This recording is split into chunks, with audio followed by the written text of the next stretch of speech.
অনেক সময় গ্রীষ্মের প্রখর দুপুরে দূর থেকে পিচের রাস্তা দেখে মনে হয় রাস্তাটি জলে ভেজা। কিন্তু আসলেই এটি আলোর পূর্ণ অভ্যন্তরীণ প্রতিফলন এবং প্রতিসরণের দ্বারা সৃষ্ট প্রাকৃতিক আলোকীয় দৃষ্টিভঙ্গি, যেটা দূরবর্তী কোনো জল বা জলাশয়ের উল্টো প্রতিবিম্ব, যাকে মরীচিকাও বলা চলে। নিচের এই ভিডিওটি দেখুন। কেন মরীচিকা প্রসঙ্গ দিয়ে শুরু করলাম সহজেই বুঝতে পারবেন। ভিডিওটিতে দেখা যাচ্ছে একটি বিড়াল যে একটি ইঁদুরকে ধরার চেষ্টা করছে। কিছু সময়ের মধ্যেই বিড়ালটি সফলও হয়। সে ইঁদুরটি লেজ কামড়ে ধরে একটি দেওয়ালের সামনে এনে রাখে।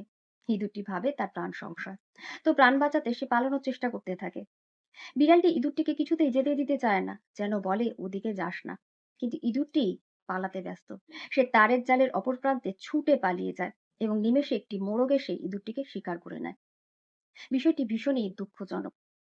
ভিডিওটি দেখানোর উদ্দেশ্য, এর মধ্যে আছে একটি বড় শিক্ষা। সেটা হলো, বেশিরভাগ সময় আমাদের এটা মনে হয় যারা কোনো কাজে বা কোনো কিছুতে আমাদের বাধা দেন, আসলেই তারা আমাদের ভালো চান না। কিন্তু সত্যি এটাই যে সবসময় এটা সত্যি নয় যে বা যারা আমাদের পথ আটকে দাঁড়ান সে বা তারা আমাদের শত্রু। অনেক সময় তাড়াহুড়োতে বা ভয়ে বা রাগের মাথায় আমরা ভুল পদক্ষেপ নিয়ে নিই। পরে আমরা উপলব্ধি করতে পারি সিদ্ধান্তটা কতখানি ভুল ছিল। ভয় তো অন্যখানে ছিল, বিপদ তো অন্যখানে ছিল। সহজ কথায় যেমনটা দেখা যায়, সবসময় সেটা তেমন হয় না। তাই যেকোনো সিদ্ধান্ত নেওয়ার আগে এটা বুঝতে হবে, জীবনে একটি ভুল পদক্ষেপও বদলে দিতে পারে অনেক কিছু বা সবকিছু।